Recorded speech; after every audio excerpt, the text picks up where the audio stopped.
nice. Looks like Santa, but he acts a lot more like an elf. Okay, I'll stop now.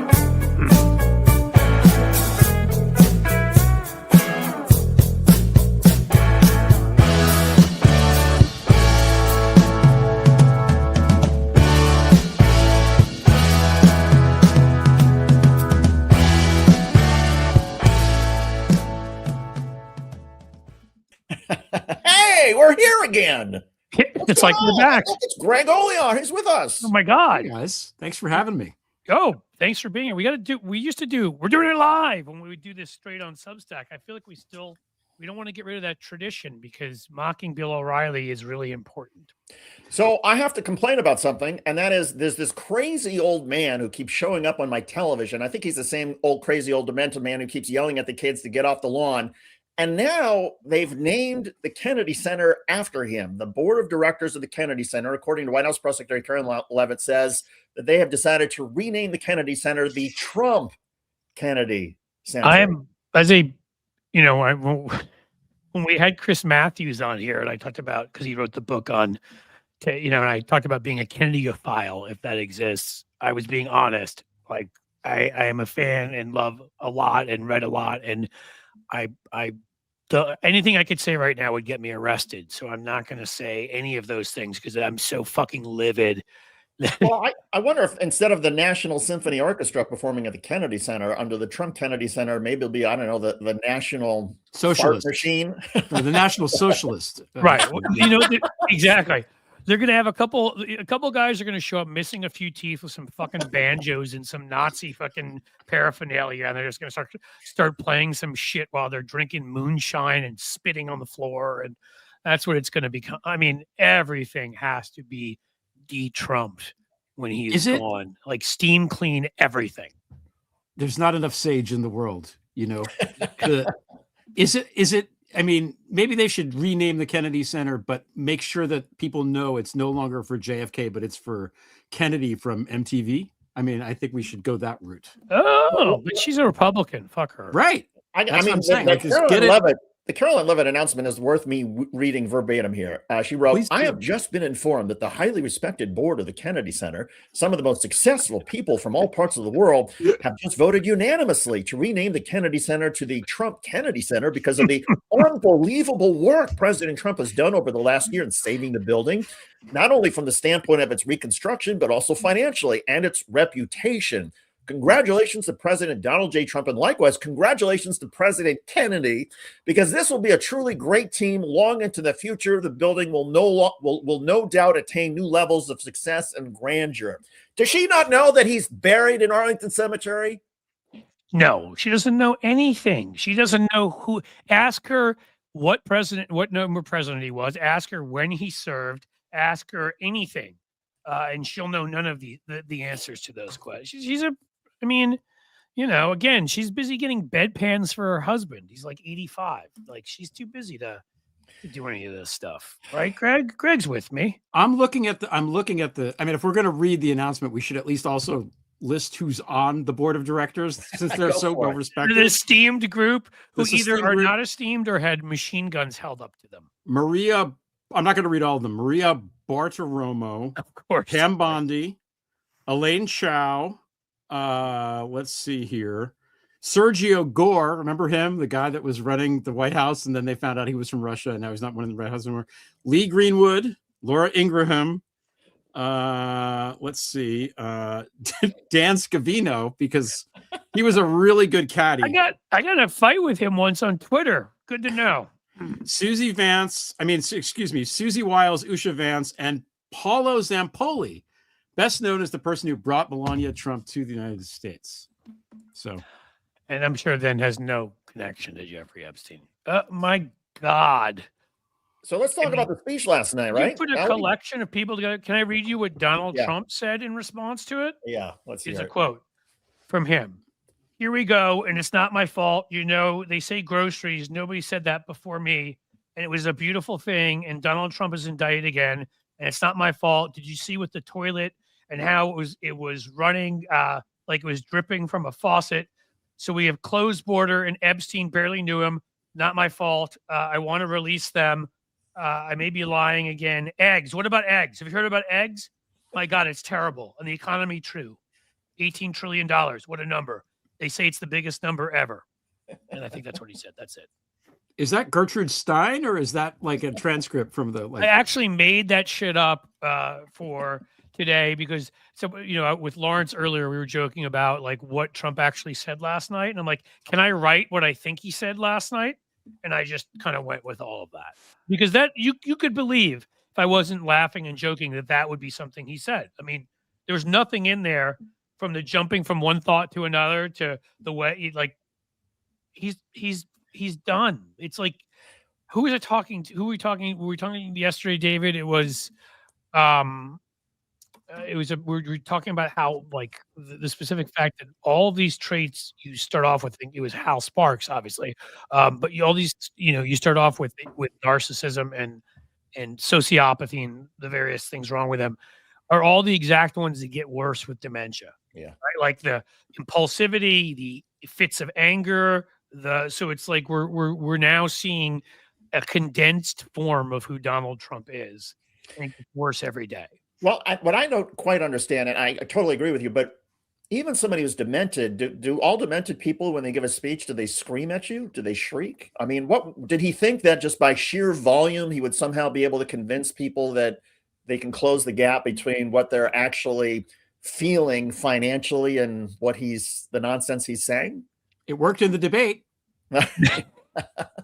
If you do that and you also prowl behind Hillary at the debate, like you're a hyena that has not been fed on the Serengeti, then perhaps again, it's all so fucking stupid. And you're sitting here, Greg, and you're going to say no, but fuck you. I'm not letting you say this. Best intro ever. That's how I know. That's yeah. Because Greg will be modest the way you are, David. When I introduce you and I say you have an Emmy, and you're like, it was a group of us. Greg is an incredible novelist. I've read Greg's work. He's one of the best writers I've ever read. I mean, just brilliant fucking writer. And like, I don't, how, could you conjure this? Could you come up with a novel that would create half of this shit that we've seen happen? I mean, it just never ends. Thank you for the intro. I appreciate it. Do you want a real answer for this, or do you want me to? I do, because okay. In all seriousness, like I knew you'd be modest, but you are someone I consider to be. I read often your Substacks, which everybody should, just for the quality of your writing. And I can say that about very few people where I feel that way. But on top of that, you're a creative guy and you've written novels and like, could you come up with this? Because I like to think I'm a creative guy and I could not come up with all of this. First of all, if you came up with what's happening now, people would be like, that would never happen. Stop. Nobody would believe it. So there's that. But I feel like part of the problem that we're having now in this moment in history is the whole idea of what's real and what isn't real has been so blown to smithereens. I blame reality TV, by the way. Just going through the motions. And now with the loss of, or the de-emphasis on the humanities in universities, who's reading like novels anymore? Do people, even the kids, they just scroll TikTok. Like you, in order to understand what's happening and to be able to like see it all, you have to have some amount of ability in your brain to imagine stuff. And everybody has that ability, but it isn't being honed anymore. Because scrolling TikTok all day, it's like working out or whatever to make your body stronger. If you're not reading, intelligent things, intelligent literature, and then obviously what comes with that, the critical thinking, but like you're reading something, you have to imagine what they're telling you. What does this person look like? What are they doing? Where are they being? I'm describing the scene now. And your brain is forced to imagine these things. No one has been asked to do that in the way that our generation was asked to do that in a really long time. And I feel like, again, David, am the old man on the soapbox now, yelling at people to get off the lawn. I feel like that's part of the problem. I think we have to go back to, emphasizing the humanities.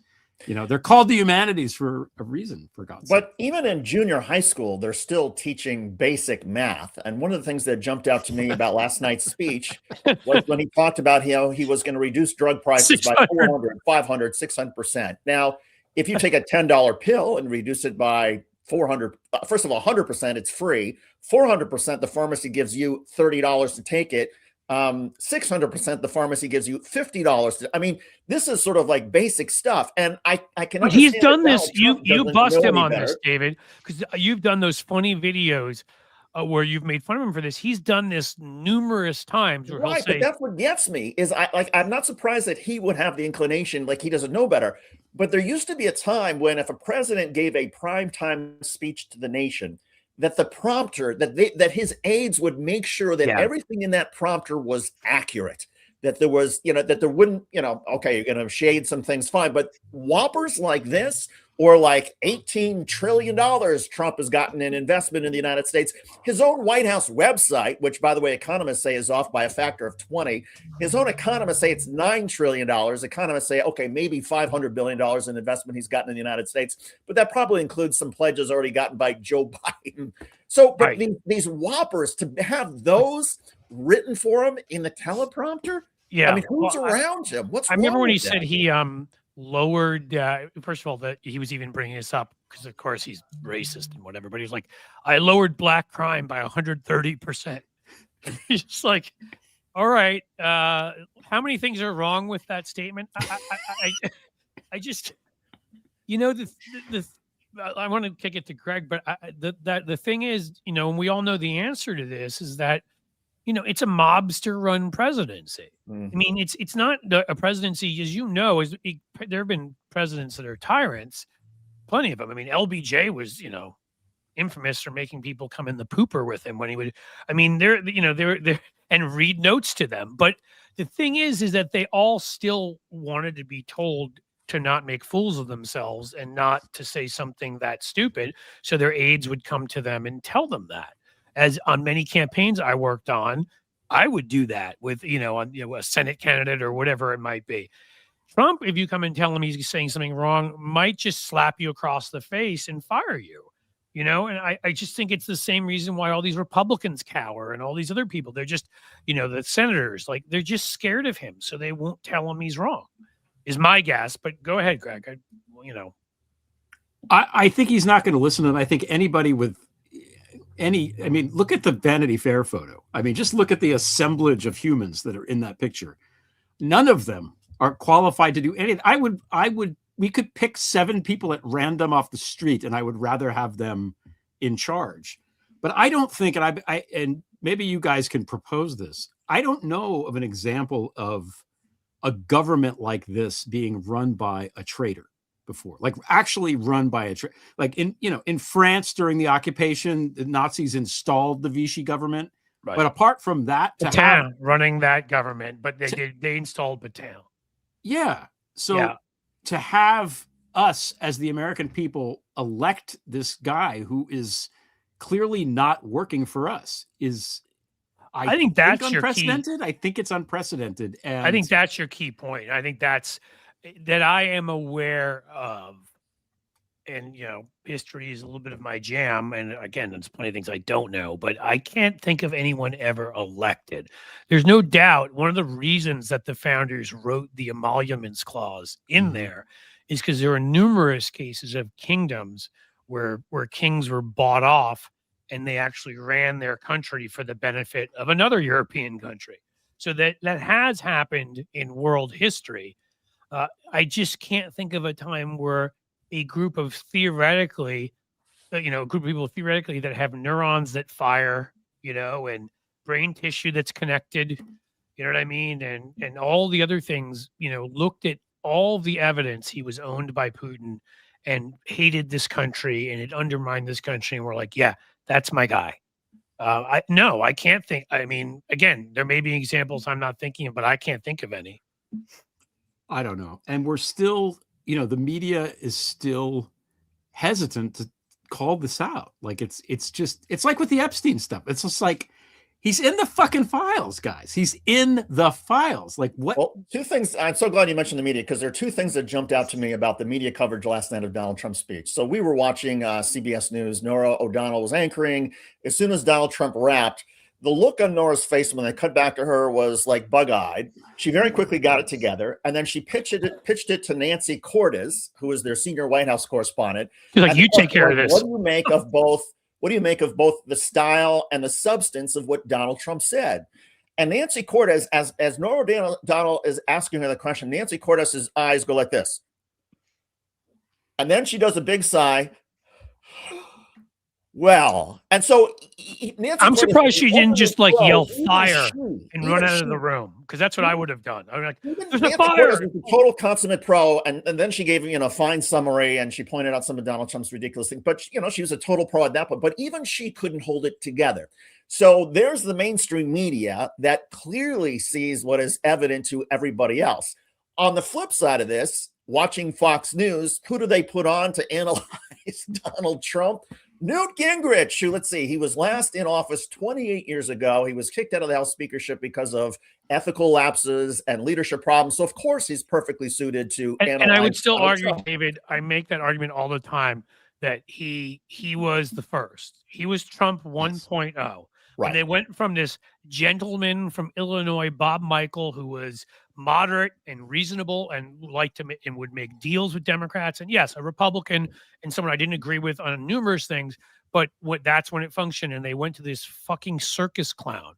And it was a clown last night, because then Newt Gingrich, he compared Donald Trump's speech to a Reagan speech. He said, this is as good as anything Reagan has done. And this is such a great speech because it has set the debate for 2026. And I'm thinking, yeah, it set the debate all right. Should Donald Trump be removed from office because of impeachment, or should he be removed from office because of the 25th Amendment and medical concerns about him? Or both. That's the debate.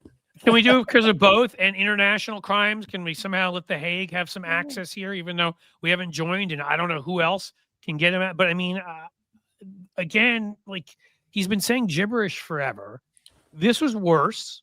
I mean, again, some of them are worse than others, but he's been saying these kinds of things. And again, as Greg pointed out, whether it's the gibberish you want to talk about, the incompetence in general, the stupidity, the treason, there's a long list of things. The decade and a half that he spent as the best friend of the most notorious child sex trafficker in recent memory. That might be something too. And I'm sorry, that shit was out there. Okay. And my point is that for Americans who don't want to deal with reality, and all of that is reality, there is a very large propaganda echo chamber that exists in American society, thanks to Fox News and conservative media, Newsmax, and all the various blogs. So people can live their entire life without being confronted with the reality of what most people see. Right. But I always still need to come back to blaming corporate media, because we cannot control in any way. Right-wing media, they created these edifices of bullshit, that share all this. We allowed, and again, and some of these were Democratic presidents and Democratic Congresses. We allowed them to undo so many rules and laws we had, from you can only own one media outlet in one market, to the fairness doctrine, to so many other things that, to obviously monopolistic rules that gave us, we had 60 or whatever it was, something different, decent sized media organizations in the 80s. And a lot of people thought that was too few. And now we've got 6 that control 90%, which again, we learned these things after the Nazis, and we decided to forget all of it, that, giving people that kind of control. And so we get this corporate garbage that is thrown out there. And again, as you said, like, maybe they were horrified and maybe they were like, what do we say? But they tried to normalize it. Right. I'm sure. And all the it's other CBS ones News now. They might get fired if they don't normalize it. Because, right. Well, now they've got Barry there. But, like in all these other places too, even these various other outlets, CNN is gone to the right. I mean, like, the ones that are there are their only job left at this point is to try to take, honestly, a bunch of gibberish somebody on the corner would say, who, was fucking coked up out of their mind, and try to translate it into something that means something. And they do this all the time, instead of just saying, the dude is fucking crazy. The dude is a traitor. You know, I mean, they didn't even have to say that. If they just, as I've said forever, reported exactly what he said. In fact, add no commentary. Just share exactly what he says as he said it about Putin or the speech last night or whatever, and let people judge based on that. He gets his ass kicked in that last election. I mean, it's that corporate media. The headlines sanitize it. That's most of what people see. Chyrons and headlines, and they turn him into somebody that's semi-normal. That's my thing. I wouldn't say corporate media. I would say oligarch media, because that's what it is. That's probably better. Really, it's 5 people or whatever that own all this shit. And then the New York Times, which I don't even know what to make of them half the time. You know, 80% of the time. Did you see the new tranche of photos released by the oversight today? Yes. I was starting to look at them before. There's David Brooks in there. I saw David Brooks. Who wrote the, hey, Epstein's not a bad guy. Maybe we're barking up the wrong tree op-ed not a month ago. Yep. And that wasn't disclosed. You know, there's one part in the emails where he makes a list for Steve Bannon, Epstein does. And there's all these names on the list. And Sulzberger is one of the names on the list. I don't know why. Well, I do. Why? You know why? Why? We have a great reporter at our place, Ellie Leonard, who may be in here somewhere, who just did a big story on all of this. She did a good Michael Wolff story. That was good. I like that one. That was her first great story. Mm-hmm. You'd think it'd be hard for her to keep topping herself, but she does. And the more recent one, she was trying to look for that connection you're talking about. And it turns out, now which one is this? I think it was Punch. There's Pinch. Where do these people come up with their fucking names? I swear. But Punch Sulzberger, who I think is the grandfather, right, who was running things in 91 or 92, offered a then just recently fired from being a Dalton math teacher, Epstein, a job at the New York Times. So there is a connection there. Like, he was connected to the Sulzberger family and to the folks at the New York Times. So they could be saying, I mean, again, the problem with all this is they don't disclose it. So right. Are they being corrupt? Are they just being obtuse? Are they just being, you know, it's hard to know. But I mean, again, the New York Times has been so consistently terrible. And what I love about Ellie's piece is then there's a connection, obviously. If there's a connection between the Sulzbergers and Epstein, now you can understand why the New York Times would have this event where they invite Ehud Barak, the former prime minister of Israel, who is widely suspected of being, you know, one of the guys who was with Epstein, who allegedly raped a woman, allegedly. The New York Times didn't seem to have any concerns about those allegations and invited him to an event where, you know, New York Times folks interviewed him for public consumption. Really? Even though it's been confirmed by a number of women. What hasn't happened is he has not been convicted in a court of law. But numerous women who are, you know, at this point, again, from Ellie's piece, which was she vetted, David vetted. I mean, it was a solid piece. There have been numerous women who saw him there, who saw acts being committed or whatever, and that's Virginia. What's her last name? Giuffre's story too, and so in the end, like, we don't know. We don't have a conviction, innocent until proven guilty, and all of that. But there are a bunch of women and others who are like, it's him, and yet, even with all of that knowledge, you know, Ellie, I mean, she's a force of nature. She had her own transcription company, and she would do the New York Times deal book thing every year, and she got herself fired because she spoke publicly and said, this is insane. You're inviting Ehud Barak under these circumstances. How can you do that? And the New York Times just kind of blew her off and was like, oh, we'll take you under what you're saying under consideration. And then they invited him and she got fired. So point is that, and I know you've said this in the past, and I respect you, Greg. I do, you know, when you've pointed out the investigative pieces by the New York Times and whatever, but I feel like at this point, they have done so much damage. Even the investigative pieces. No investigative piece can they ever write that can make up for Trump. We find no connection between Trump and Russia, Hillary's emails.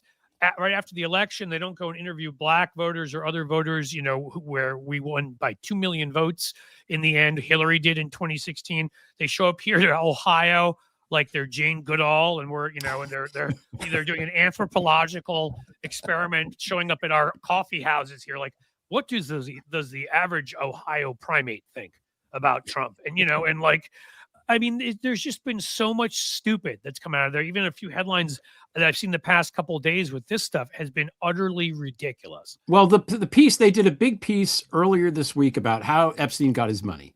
And there's stuff in there that's good. There's new stuff in there. But in the first couple paragraphs, they immediately poo-poo any idea of Epstein being associated with intelligence services as conspiracy theories.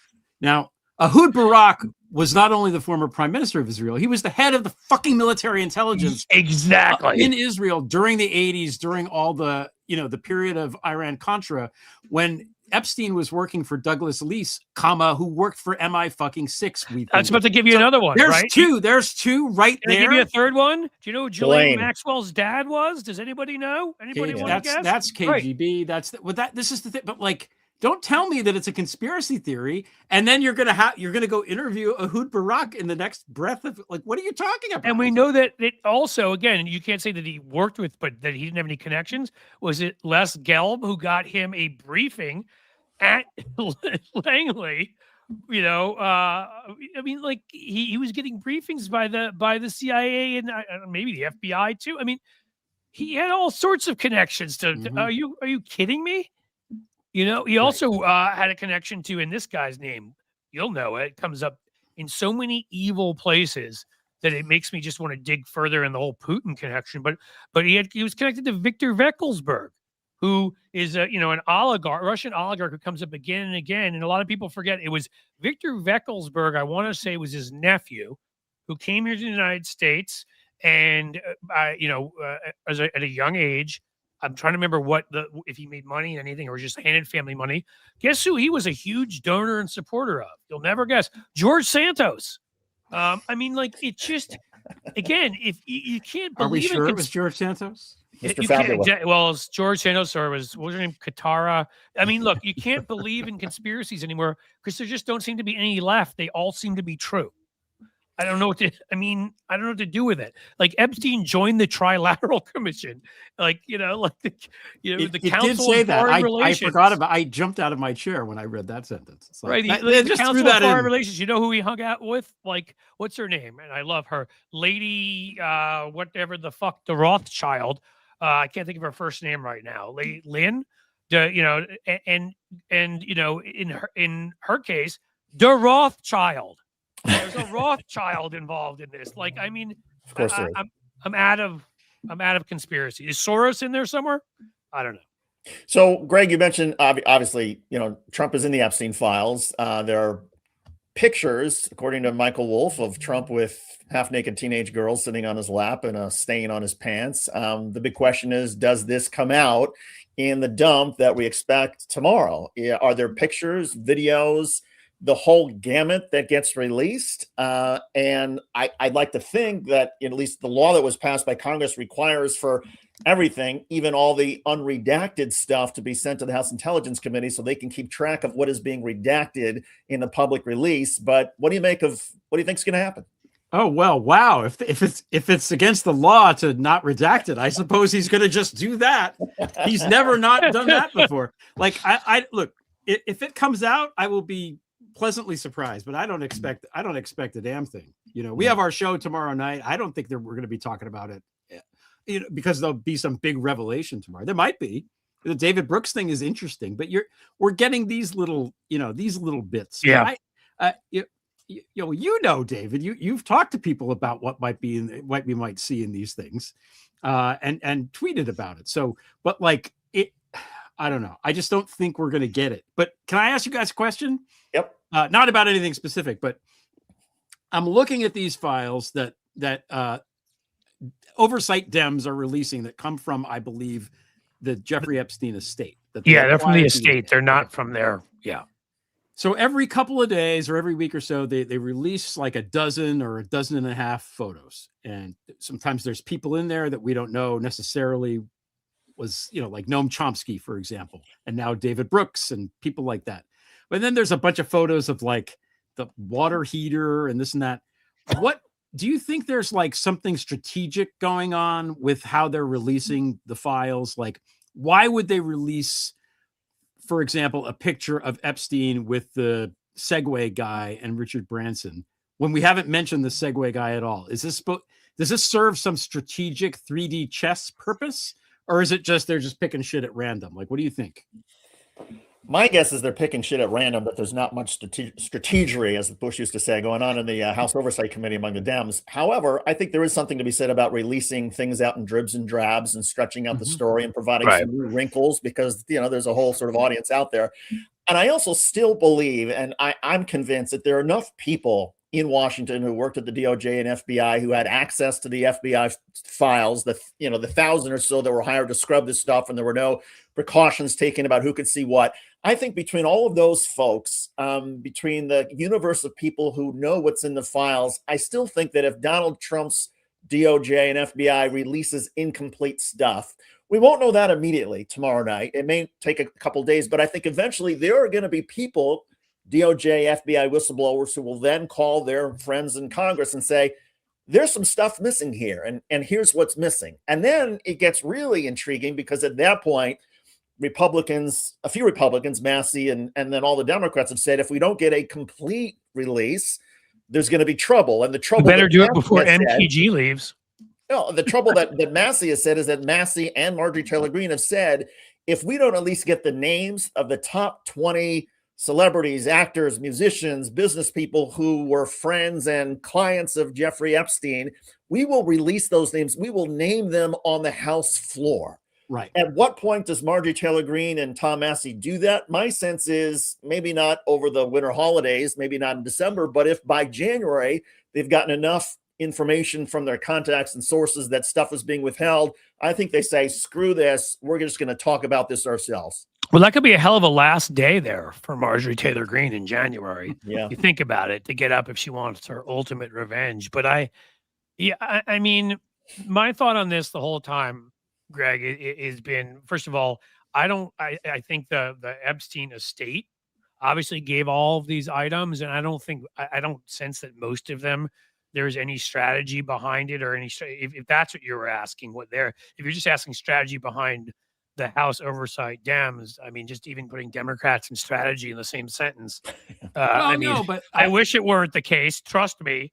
But I'll just finish it this way quickly and then jump in, which is, I think I've been very suspicious since the beginning, and people forget that at the end, Epstein and Trump were in a fight, and they fought over a real estate deal. It had nothing to do with anything else, and they were not friendly. They, in fact, they loathed each other by the end. So I am quite suspicious that the Epstein estate is trying to release everything that will be as damaging to Donald Trump as possible, because there have been a number of things in there that we didn't know about Trump. The birthday card, some of these things that have come out, they've been the ones responsible. And that's why I believe the whole time we're not going to get anything real from the House, because they'll have disappeared everything. But as David said, other people that saw things in the FBI, other agencies that we've been told that have access to these files, other spy services, could it be MI6, could it be, certain members of the Mossad, who the hell knows? But the point is, it's not like it's just in one place, and therefore anything that is that damaging and in that many places, I have a feeling we're going to get something from somewhere. What I mean also by strategy, like there's a picture of Trump it looks like he's on an airplane. This is a while ago. This is probably from the early 90s. And he's with a blonde woman whose face is redacted the right word to use when you're redacting a face? Is that the right verb? I was writing this. Great question. I don't know, but you can't tell who she is, and that's it. It's just him and this woman, and her face is redacted. So it's like, and she doesn't look like she's 12. It's a grown person as far as I can tell. What's the point of releasing that photo at all? Like, are they trying to send a message to the woman in the photo saying, come forward now? Maybe or are they trying to send a message to Donald saying, look what we have. We have a picture of you with her, which means we talked to her. Could be that. That's what I mean. Like but you're probably right. There's no strategy. Well, also, was that one on Epstein's plane? I mean, some of it initially, especially, could have been, because he's like, I was never on his plane, just to kind of prove it. I mean, all you needed were the flight logs from Teterboro Airport for that. But I mean, there could be that. I don't know. crazy, man. I don't know. This is our world. Again, we're living in House of Cards. And so then it begs the question of between the Epstein files. I mean, I was shocked last night that Donald Trump didn't say really much about Venezuela. I don't even think he mentioned Venezuela in a speech last night. And there was Tucker Carlson saying, "Oh, Donald Trump's going to declare war in Venezuela." And the theory was, oh, there's, among some of us is, oh, there's a wag the dog effort here by Donald Trump, that in order to take attention away either from the Epstein files or move the public away from Trump's horrifying tweet about Rob Reiner, that Donald Trump needed a reset. And so Susie Wiles, the chief of staff, says, give a big speech to the nation and people will, focus on that. What do you make of that argument that this is, Donald Trump was trying to reset the table. He was trying to redirect attention away from Reiner, possibly away from the Epstein files. It seems like if he really wanted to do that, the best thing he could have done is, I'm giving Venezuela's Maduro until the end of the year to get out of there, or we're going to bomb the hell out of you. Right. That some bullshit kind of thing that doesn't mean anything, but sounds like a threat. I think he's a coward, though. If they really go to war with Venezuela, like let's say they go over and bomb something there or something like that. It's illegal and Hegseth and whatever, but then suddenly we're at war, and then he becomes a wartime president, which cuts into his time for watching TV, golfing, and ogling the girls at Mar-a-Lago. So I don't think he wants to do that. That's the only good thing about him, is that I feel like he doesn't want that. Like it's too much for him to handle, I think. That's my theory, by the way, also domestically, while he hasn't come after a lot of people that I thought, in a manner in which somebody like him would, is I think he's just too lazy. Yeah. I don't think he wants to deal with it. It's too lazy. I really think Hegseth and Rubio are the prime movers behind the Venezuela stuff. Mm-hmm. And I don't know why, other than they just like to kill people. Well, I mean, Hegseth, Hegseth is what you see is what you got, right? A Christian nationalist tattooed guy whose own mother basically called him a piece of shit in a letter, who is impregnating Fox producers while he's still married to his other wife, and I don't remember which one in the line of wives, who became a backup anchor at Fox. I mean, he's just a fucking clown, and that's all he's ever been. The shame of it is Rubio, who's not somebody I'm going to say anything positive, like Rubio is some great statesman. You know what I mean? He could have been a hell of a backbencher. I could have been a contender. The thing about Rubio is he's the only one of any of them who, in a normal administration, still doesn't get appointed because he absolutely doesn't have enough experience for that job, but hasn't, that I'm aware of, committed any either financial or sexual crimes that he's been accused of. So that makes him unique among them anyhow. And that he actually served in the Senate, I think was it Armed Services, one of the Foreign Relations, one of those committees, and had some background. So it is surprising to me that he would be this stupid if he is the one pushing Venezuela. I would think that he might know better. Hegseth is a guy, Hegseth's a just blow that shit up kind of guy, and don't think he's a fucking frat boy. I think Rubio proved that he has absolutely no moral character and no spine. Back when Elon Musk was doing the Doge cuts to USAID, which Rubio knew was going to cause hundreds of thousands of people to lose their lives, and Rubio went along with it. That was one of the big causes. Power. He had the capacity in Washington, to stand in Washington, to say, no, we're going to cut the State Department, but we're not going to cut USAID. We're going to reform it, whatever he wanted to say. Instead, he just rolled over. He rolled over for Elon Musk. It was. I absolutely think he's a coward in every sense of, that he has no character and he's a coward. I just meant that, like. No, I know he was sort of vaguely real for one shining moment. Right. Yeah, but he's vaguely real for a Trump administration filled with Kash Patel and Pam Bondi, and this collection of characters. Again, this is all comparative. That's a great segue. Aren't we going to spend the next 20 minutes talking about the love story between Kash Patel and his girlfriend? Oh yeah. Well, the fact. How can anybody question the flights when there's love? He has to be there. You think he ever goes dressed up in that cool outfit that he wore for that photo shoot with the boots on? And was that really him, or was his face photoshopped on? I'm not sure. Oh, I don't know. Who the fuck? The eyes staring in the same direction? All of the stories, and we can talk about the girlfriend and the trip to Nashville on government dime, all that kind of stuff. The story that I think is that I love the most about Kash Patel, or maybe I hate the most, either way, is that I guess when Charlie Kirk was assassinated, and Kash Patel flies to Utah, and Kash Patel is demanding to have an FBI jacket, and he doesn't have one. And so his detail has to try to come up with one. And then he screams at the detail because it doesn't have the right patches on it. So then they have to like take their patches off their jacket and sew what's an Iron Cross on it? And he's wearing a woman's FBI jacket with the right patches so that he can appear in front of the cameras with his. Really? And he was mad. He was furious that it was a woman's jacket. He was furious about it. That's who they all are. That's the thing. I mean, again. So the girlfriend, what does she see in Kash Patel other than, I guess, maybe a government plane and power? Is that it? I'm not going to say anything publicly about her because I don't want to get sued. So that's it. Oh. And I don't want Kash Patel to send the FBI to my house. You know, why would she sue you more than anybody else we've talked about so far? I am not at liberty to say. No, I'm kidding. Yeah. Are you old friends? No. I don't know her at all. Yeah. I don't even know her name. So is her country music very good? I mean, I'm not a country music fan. What do the critics say about her talents? I'm going to quote, the baseball episode of The Simpsons where Darryl Strawberry goes up and they both play right field. And Homer says to Darryl Strawberry, are you better than me? And Strawberry says, well, I've never met you, but yes. So I've never listened to the country music, but it's not good. Yeah. Okay. So you think compared to Lara Trump, I was going to say it's doing I Won't Back Down, and honestly, causing glass to break throughout the land. Do we think on that scale, why are these people so bad at everything? Like, what is? But we're joking, but this goes back to what we were talking about at the beginning. They're all failed artists in some way. They're frustrated artists, as Hitler was, as Stalin was. Yes, this is like the MO with these people. They're all, if you go back far enough in their past histories, they all wanted to be something.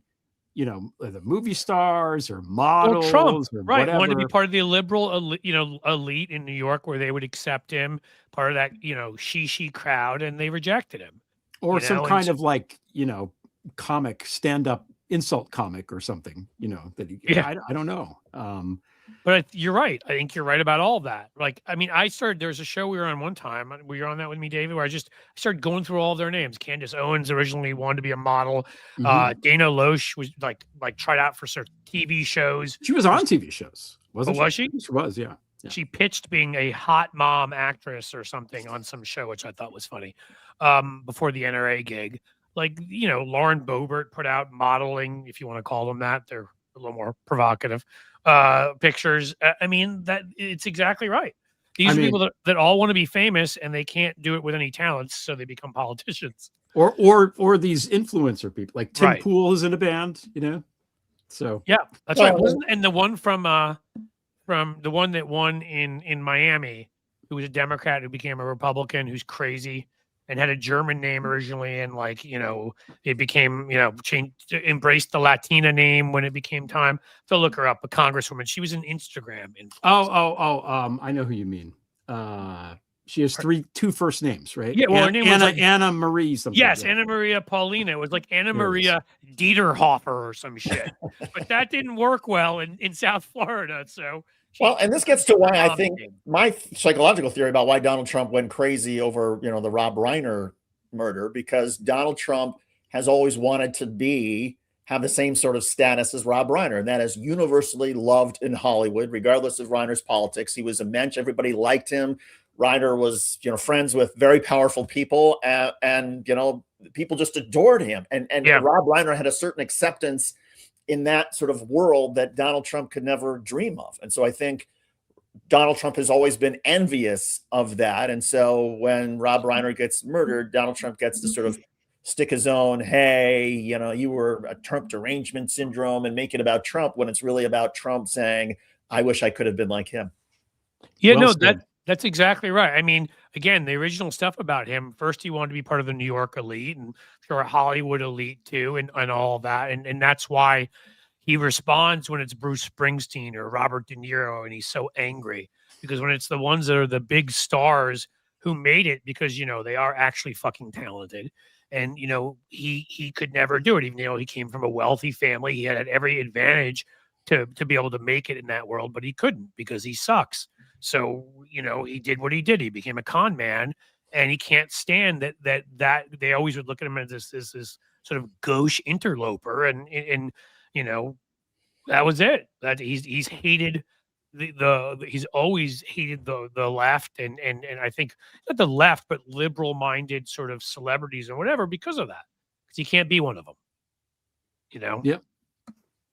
Not like Greg can be. Greg is universally loved. Oh, how can you not love Greg? How can you not love Greg? Thanks, guys. That's very, very generous of you.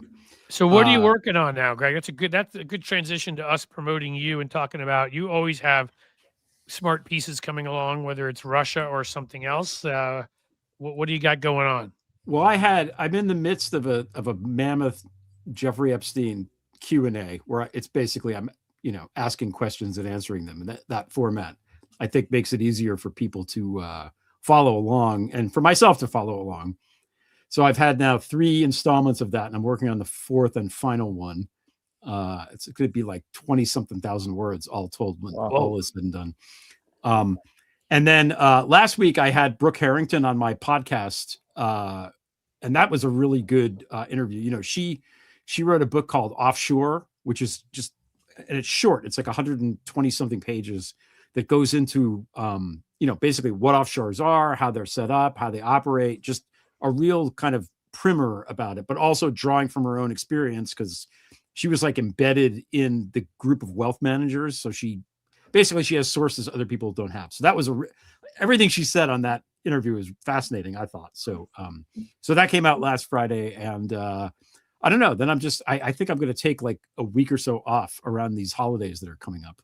My son turns 21 on Christmas Day. So, wow. Birthday. Yeah. Is he just going to take him out and get him hammered? Nothing's open. Yeah, but he's home now. So, but nothing's open on Christmas, Cliff. That's the problem, So he was born on Christmas. That's impressive. Yeah. Yeah. He's so delighted about it. I feel like I've heard of another guy. I'm just kidding.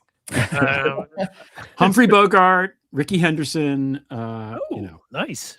Yeah. Ghislaine Maxwell Henderson was kind of a Jesus of baseball. So what does your son think of your work?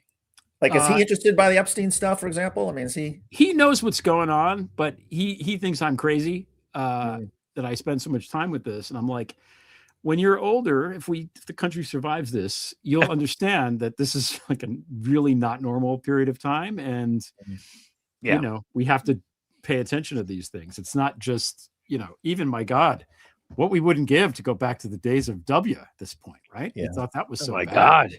I mean, like, heck of a job Brownie had to be more competent than like 90% of the people that Trump has appointed. So, right. Sure.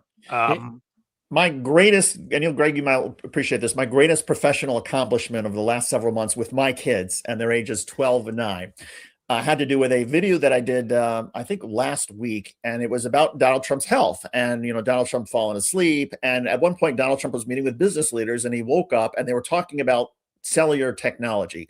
And Donald Trump is like, I was responsible for 5G, and now you've got 6G, and what's next? After 6, you have 7, 6, 7. And so I stopped the video right there, and I said, we're going to continue with talking about Donald Trump in just a second, but yes, Trump just said 6, 7, and then we did like 40 seconds of explaining what 6, 7 is all about. I showed this to my kids, and my daughter was like so proud.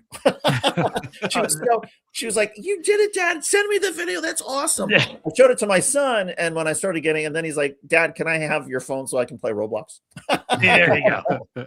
Oh my gosh. I had to learn. My kids are 19 and 16, and every time it just 6, 7 would come up in any capacity. I had to learn very quickly that was something to laugh at. So this is where jokes have gone, right? It's just like 1, 2, 3, 4, 5, 6, 7. And they said math isn't fun. I don't know. Right? And that we wouldn't need it later on. And we do, apparently. I don't know. Yeah. Maybe they're laughing that 6 comes before 7. I don't know. Yeah. So what do you see in 2026? Let's talk politics 2026. Is it the big tsunami that the Democrats are counting on and hoping for and should get? Is it something less? Did things change? Does the economy somehow rebound, perhaps? I mean, what Are we happens? still here as a species? Right. No range of outcomes would surprise me, from full-on fascism, we're all in the gulag, to aliens come from outer space and save us, to like literally nothing would surprise. I would be like, oh, okay. Nothing would surprise. I don't know what it would take to shock me at this point, but I am concerned that the elections are not going to be fair and that they're going to fuck with them, and not in a Olivia Pope scandal kind of way, in a voter suppression and the gerrymander and all that kind of stuff. I'm worried about that, but I mean, who's voting for this guy? And then, but is he still going to be the president in November? I mean, if he's alive, I don't think they'll ever get rid of him. I think he could be, they'll wheel him in there on a gurney. He'll be in the aqua lung like the guy in The Big Lebowski, and they'll still be, as long as his body is still warm, they'll have him there. Yeah. What do you think? That, I mean, politically, though, there is something of we saw the jailbreak with the Epstein files. We've seen now, 4 Republicans who joined the Democrats for the discharge petition on extending the Obamacare tax credit. So we'll have that vote in January. So it feels like at least Republicans in Congress are finding their independence, if only for their own survival, right? Because they're trying to find some distance from Donald Trump and trying to find some way to get that anvil off of their neck and show that they're not beholden to Donald Trump in there, because they see the same polls that the rest of us see. Yeah. What concerns me is the leadership lack. The Dem leadership in particular is putrescently awful right now. Yes. The Schumer Jeffries thing is just such a waste of, it's just so frustrating.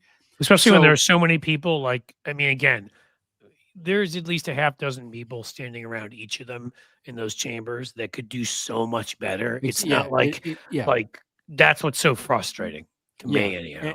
And I think also part of it has to, I think whether or not Mamdani is a really good mayor functionally matters. Like if he goes in there and is like immediately turns stuff around to some degree in some very tangible way, that will be good. Because I feel like apart from everything else, he cracked the code on what to do and how to run these campaigns. And it's not because he's a democratic socialist or whatever. It's because he's honest, and he actually, I don't know if he really gives a shit, but he certainly seems like he does. Well, and he's talented. I mean, at being, in front of a camera, at being funny and interesting, and all of that. And there are other Democrats who are now kind of topping that to a certain degree, which good, and have various talents at it too. But he was really talented at it, so I mean, that helps, right? I mean, I love what AOC said, and like to that point, I mean, there's a certain sort of swagger I think that Mamdani has, and that AOC just demonstrated. She was asked about a presidential race against Vice President Vance, and I think her response was, "I would kick his ass." Did she say that? Yeah, and like she said, "I'd kick his ass." And then a poll came out that found that she would beat JD Vance if the election were taken today. So, but that she would always beat JD Vance. I think that has generational appeal to the kind of generation that we need as Democrats if we're going to be successful at elections. Isn't AOC the most popular politician in the under 30 whatever? I think so. Demo? I don't know for a fact, but I would guess she's gonna wind up in the Senate. I mean, they'll figure out a way to. Well, what's happening at this point is the moment they pulled that bullshit with that again after the cave, and of course Chuck Schumer voted against it to pretend that he didn't help plan the whole thing. Gee, Chuck, you really fooled us. I can't stand him either. I think he's just about the worst Senate leader you could possibly come up with. I said at the time, like, there's absolutely no way he's running for re-election in 2028. Yeah. Which there have been hints of that since, but I was like, he will get, AOC, it would be a laugher. I mean, I honestly believe she might beat him 70-30 in a primary in New York. But I think there's a half dozen others in New York or more that could kick Schumer's ass at this point. I think everyone is so tired of his half-assed lame bullshit on everything. His lack of messaging, his lack of aggressiveness, is just giving in to the Republicans. I mean, it's exhausting. You feel like you feel like you're fighting for the Washington Generals. Is what you feel like. I mean, you really don't you? Yeah. I mean, Yeah. every time Schumer goes up against them, I know he's going to lose.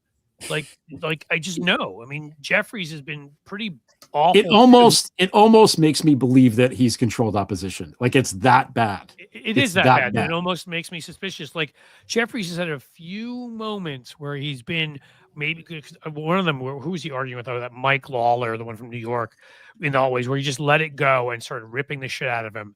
And I was like, why don't you do this more often? Where clearly he'd lost his temper because Lawler was saying stuff. Every once in a while, Jeffries does something that, so if I was a scale of 1 to 10, 10 being the best, I'd give Schumer about a half. And I'd give like Hakeem Jeffries maybe a 3 at best. And I still think we need to get somebody else in the House, but I feel like the Senate's even more important. It's the bigger body, the one that people hear more from and whatever. And Schumer is so fucking bad that like I just wish. I mean, Chris Murphy is sitting right there. Yeah, he's right there. Mm-hmm. Next state over, David State. Or Chris Van Hollen from Maryland. I mean, Holland would be great. Tammy Duckworth would be great. Yep. I mean, there's just a bunch of them that are good at messaging, that are get on offense, that don't take any shit and fight back. And I mean, it's just like frustrating as hell. Yeah, I mean, he's a very good senator for a very long time. He's just he's Aaron Rodgers playing quarterback at 42. The game is I mean, most of his policy positions, I mean, he's a little too friendly to Wall Street and some other stuff, but like overall, I liked a lot of he was great when I was doing work on gun safety. He was one of our strongest allies. It's not to say he's never done anything good, and he's always been. It's just the moment has passed. Yeah, it's time. He is, as I think I said, he's not a wartime consigliere. He's more of a playground consigliere, is what I would say. And I would. This is now you'd post the photo of him going to Roy Cohn's birthday party at Studio 54. That's it. It would cut right to that. Yeah, I swear to God, you start looking at like all the the Epstein stuff that comes out. And I swear to, having grown up in New York, you don't even have to. I mean, obviously everybody knows who Roy Cohn is or whatever, but all this shit just pops up, and you're just like, God, I mean. Even if you're on the right side of things politically in New York, you're always hanging out with the most awful people. That has to worsen you as a human. I don't know. Yeah. Roy Cohn pitched the perfect game for the Yankees against. Oh no, that was David Cohn. Never mind. Wrong Cohn. Dude, hey, I'm a Yankees fan. Don't go for 1999. I can. I remember the day I was watching it. Who was he? Was it the Expos? Would they even exist? It was against. Yeah, it was against the Expos who existed, and in the stadium. From the 1950s, who pitched the only perfect game. Don Larson. Don Larson was in the stadium. It was Don Larson Day. No, I did not know. That. Yeah, that is amazing. Yeah, I love David Cohn. He's a great announcer too. So yeah, but Roy Cohn sucks. Yeah, Roy I'm Cohn with you on both. Like Roger Stone and other people, where you're like, hey, instead of just being a shitty person and for like one generation and being involved in one generation's scandals, can you do it for multiple generations? Roy Cohn's like, sure, I'll be there for McCarthy and Nixon, Iran-Contra, I'll be there for Iraq-gate, I'll be, and then Rosenbergs. Don't forget the Rosenbergs. I got to go pick up kids, but I want to say, Greg, it was great being on with you. And likewise, we'll be watching the show tomorrow to see how you handle if there's any breaking Epstein news. And how that works. 5'8". Well, we're gonna promote all. He's got the 5'8", which you should go on sometime, David. I guess he has to. You have to invite him. No, we'd love to have you on. Love to. But great show that he and Lincoln's Bible. If you know Stephanie, good old LB, they do that show Friday nights at 8, which I know can be tough for us because children and such.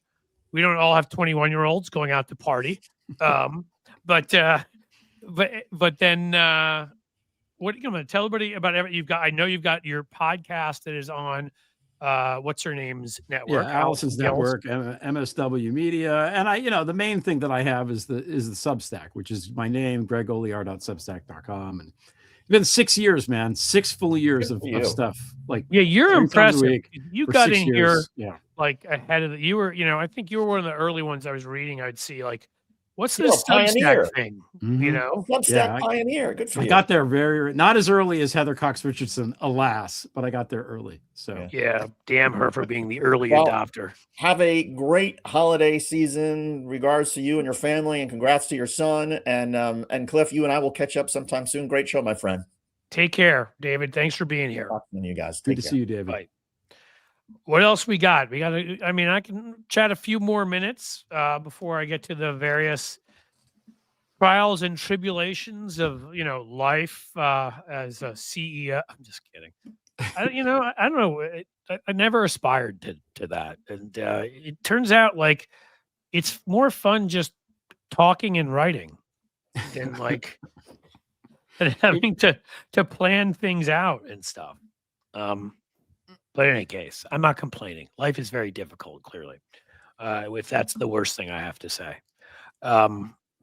You end of the year, you set plans, family, Christmas. Yeah, I'm just home. Yeah, I'm just here with the family. We're just doing stuff. Nothing outrageous at all. Do you have family from other parts of the universe, or is it just a New York-based kind of thing? New Jersey. I grew up in New Jersey, so that's where you're a Jersey guy. I forgot about that. Right. Hey. which is why, when I was very happy when I said, I don't remember what I was talking about, but when you immediately responded with Adam raised a cane, and I'm like, yeah, I'm like, a you can't make Springsteen fun guy. Of New Jersey with the Bruce Springsteen thing right behind you. I'm like a spring. I know. I was going to say, you can't tell that I like Bruce at all, can you? And that's actually, to me, one of his two, but probably that album is probably got some of the heaviest stuff he does. It does, definitively. I think that's my favorite. I think that's his best album, personally. I do too. And it has some lighter stuff too, but it's got a couple of legit hard rock songs, which he's sort of more. What would you throw him into? Pop rock, or like there's even there's some folk rock, and there's a mixture of things that he does. He has his own. He's under his own kind of category. Yeah, well, he's got a number of influences, I would say, but like that's because of the guitar solos. Often it's a sax solo or it's a piano, or like that's like a heavy metal guitar solo in that song. And I'm listening to that after we're done here and I'm driving home. I'm listening to that song now. I used the quote from that at the beginning of my Epstein Q&A, the very end of Darkness on the Edge of Town, which is I'll pay the cost for wanting things that can only be found in the darkness on the edge of town, which is that's these guys, man. That's who they are.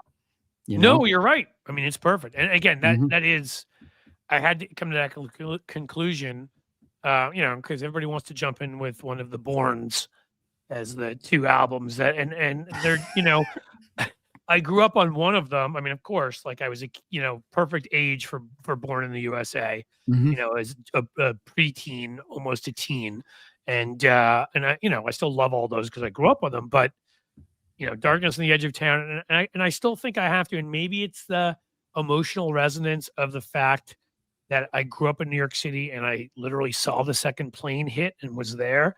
But I do think song for song, The Rising is his second best album. That's a very good album. Good call. Good call. I mean, that would be my argument. Then I would go maybe to Born to Run, or maybe The River, or maybe, there's a few others that could then start entering the conversation for me. But I think The Rising is the second best I would go with. So, I think somebody could write like a whole thing about analyzing the lyrics of Springsteen and making it parallel with all the Trump Mafia stuff. It would be interesting because he sings a lot about crime in these. He does. Yeah. Well, and especially crime, in the sort of way it takes advantage of working people. And, I don't know, Greg, somebody could write that. Like, let's say there are these guys named Greg and Cliff that were huge Springsteen fans. They almost maybe sometime, because pure politics sometimes can be so much that I try to, come away from it and bring culture into it. And maybe, just maybe, we could write something like that together. I don't know. I'm going to throw that out there to you. Okay. I should have a Springsteen quote to respond, but I can't think of one off the top of my head now. You can't start a fire without I'm just kidding. But the thing I just wrote, we can end on that because David wrote a great piece when Tom was here about, Trump's reaction, a gleeful reaction to the murder of Rob Reiner and all of that, and just really what Trump is and all that. My reaction is just started sort of thinking about Reiner, and I'm like, and I know Aaron Sorkin played a role here and wrote speeches and worked with him on these movies and whatever, but I'm like, he wrote, for our times right now, and even the conversations we had today, he produced the movies that had, to me, the two definitive monologues for where we are. And I decided to quote those monologues and then write what I thought about them. I started off with A Few Good Men, because that at the end, if you look at what he's saying, it's the same thing Hegseth is saying right now. First of all, the irony, not even irony, the movie is centered around a scandal in Guantanamo Bay and around torture. No way that couldn't be, and in the same neighborhood as what we're doing right now, and saying, but the whole thing of, during the great big speech, which I used to quote when I was drunk in college because it was fun, you want me on that wall, you need me on that wall. Right. There's that part of it. But even later, like I have neither the time nor the inclination to explain myself to somebody who rises and wakes under the very blanket of freedom I provide and the questions, the manner in which I provide it. I prefer a simple thank you and be on my way. And my response to that was, no, you see, that's not how democracy works. You don't get to just have them say thank you. You have to explain to the elected representatives and oversight committees and to judges in courts why you did what you did. And if they tell you you can't do code reds, you can't fucking do code reds because this is a democracy. It's not run by the Pentagon or the military. So that was the first thing I was like, how relevant is that to today when Hegseth doesn't want to go in and testify? He's like, sorry, it's national security. We can't tell you. And it's like, this is the oversight committee, fucker. You can tell them and you must. And then the second one, of course, was the Andy Shepard one in The American President, where the whole time he's being the classic, he's being Chuck Schumer. He's like, well, who am I to tell the people they're wrong? I mean, if Bob Rumson's out there saying these things and people believe it, it must be true. And you're just like, or the alternative to that is they believe it because he's saying it and nobody else is doing the talking. And if you would go on offense, instead of reading polls and saying, well, that's just the way it is on immigration and crime, if you would come up with a message, get up, call out this motherfucker for who he is, say who you are and what you've accomplished, message people, create a narrative. And of course, that's what he does at the end of the movie, where he finally realizes it. He gets up and gives his barn burner where he does all of those things, defines Rumson, defines what he is for and all of that. And doesn't sit there and let them get away with, because what have they been going after him on the whole time? The culture war stuff. Oh, he's he's in the ACLU and and he's like, so he turns it around the way I'm always like, why do we not turn these things around? Like, well, the ACLU is devoted to defending the Constitution. So the real question should be, why don't you want to defend the Constitution, Bob? What do you have against the Constitution? And it's like, yes.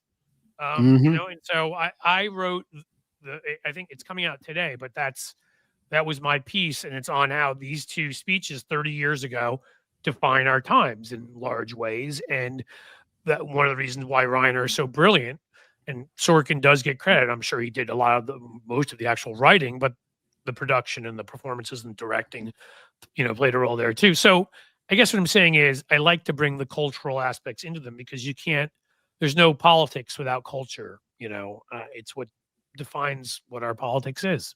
So the best part of A Few Good Men, by the way, is like there's a moment where Tom Cruise, who is one of my favorite actors of all time, even though problematic human, fantastic actor. Yeah, we have to all go through that, whether it's sports or whether it's just ignoring. He's interrogating him about the code red, and when he says, "You goddamn right I did," he's about to ask another question, and then he realizes that he doesn't have to, and he has this little look in his eye, and it's just like so good. So you can give Reiner credit for that too, because he got that. Right. No, there's some perfect moments like that. But I still will say, I mean, I kind of like compared the arrogance and the hubris of Colonel Jessup. I think I was like, to J.D. Vance and Pete Hegseth, but I was like, one of those two, has the charisma of an old shoe, and the other one is a bird brain. You can guess whichever one you want of those two individuals. So, I mean, because the intelligence and the charisma that Jack brings to that, I mean, that scene where he's sitting there, even not at the end, but he's down at Guantanamo, you're going to have to ask me nicely. You know, that whole thing. He's like, I can deal with it all. I can deal with the bullets and the fucking heat.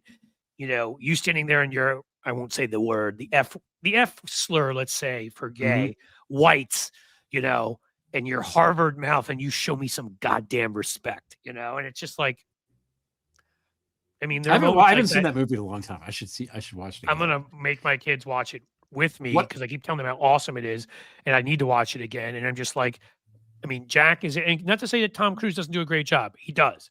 And I like Tom Cruise a lot as an actor too. Even, you know, there are a bunch of problems. Nicholson is my favorite actor of all time, and I feel like it's a B+ from him. I think he's overrated in it a little bit. Wow. And I love don't him. agree. Yeah. I don't, just because, again, everybody just talks about the part at the end. But to me, if you watch him earlier on when he's having a conversation about what to do, you know, with his commander under him, was like, maybe we have a responsibility to train the boy. And maybe we're like, they're like, he's even the other scenes he's in, I find him to be excellent. So that's why I kind of, but you're right. I mean, look, it's no Shining. No, it's no 5 Easy Pieces. Right. Or whatever. The quote that I kept thinking of when I read the horrible thing that Trump said was the you know, towards the end of The Princess Bride, when he's like, to the pain, you know, I leave you in anguish, wallowing in freakish misery. That's forever. right. That's what I thought. Yeah. That's another great one. What was the quote I took out of that? Oh, I was talking about, because I obviously used these two movies, but I wanted to reference Ryan or somewhere else too. And I'm like, you know, you just made one of the classic blunders, never get into a land war in Asia, you know? And of course I was like, obviously that was true. And we're talking about Venezuela here, but you know, in the context of right now, but maybe we should listen to that line too. Yeah. Bet against the Sicilian when death is on the line. Yeah, I was going to say that next because, you know, I probably have things around my office. I mean, my wife is part Sicilian, and that is literally, I mean, you know, if I ever decide I've just had it with this country and can't do it anymore, that will be where I will live, because I fucking love Sicily. It is so underrated. Everybody just knows what they hear from The Godfather and think it's like this mob infested, whatever. And it's this beautiful historical crossroads that the Moors, the Greeks, the Romans, the Brits, so many different, you know, Germans that went through at various times in history. I mean, it is so culturally rich. The food is incredible. The weather is great.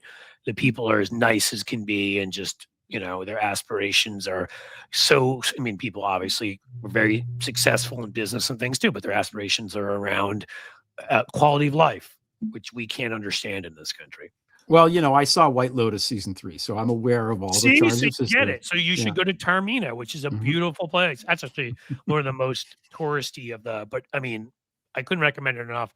Truth is, I probably would end up spending a lot of time down there, but if I were to live somewhere all the time, it'd probably be Rome, because that's just about my favorite city. Yeah, Rome is awesome. I like history, so you're going to have a hard time figuring out why I like Rome. And, you know, it's like, I grew up in New York City, and it's the most like New York of the cities where I've been. Well, as I say, most like New York, but manageable. The thing about New York is New York to me, and I still love New York and still go there a lot. Family's still there, but it just got so big and so crazy. And at Rome, to me, at about 2.5, 3 million people, is kind of perfect size. It's got everything you could want, but it, you know, and people drive as crazy as in New York too. So I feel right at home. Right. Exactly. All right, my man. I think we got into the cultural part of the conversation. Sometime I'd love to like figure out a way if you and I could do a conversation here and there. I'm putting you on the spot, see, because people are watching, so you can't say no. Where we just talked about cultural stuff. We just talked movies, literature, you know, great streaming series, like things. It seems like me, you're also a sports fan, a baseball fan, that kind of stuff. Like I could just do cultural conversations here and there, and just because, again, I'm going to be talking most of the time about politics, but sometimes I just have to step away for a second. I understand. Believe me. Believe you me. I've done it a few times where I've just had somebody on. I'm like, we're talking sports today, or we're talking, because I just can't, like this stuff is going to be what we're talking about most of the time until we right the ship or there's no ship left, because Hexeth has bombed it. And we don't, and so in between maybe some other stuff. But listen, you're fantastic. I really appreciate your coming on here. We had the address before for Greg's for his podcast, but I know it's MSW Media. You can find it there. Greg Olear Substack, right? Mhm. .com, Yeah. whatever. Just Google me; it'll come up. You can. The Substack is brilliant, as I said. I mean, if you like good writing, read the man. And the 5-8, which one of these Friday nights, I think last time I was supposed to come on and never showed up because something came up with the family. So maybe one of these times I'll get you to invite me on and I'll actually show. No, I've been on there before, but yeah. We'll get you to come back. In the new year. But this was great. Thank you for being here, man. Thank you so much. Thanks everybody for watching. Yep. Thanks, folks. I appreciate you all being here. We're Thursday, so we're almost there at the weekend. Have a great Thursday night. And I will part with the words I always part with. Greg can see if he knows what film this one is from. My friends, as the sun sets slowly in the west, I bid you a fond farewell. I don't know it. I should know it, and I don't know it. Should I tell you before I go? Yeah. True Romance. Ah, right. A great little gem that more people should see. So, yep. All right, guys, take care. We are. I'll try to extend it as I go to the Audi video. Audi, take care.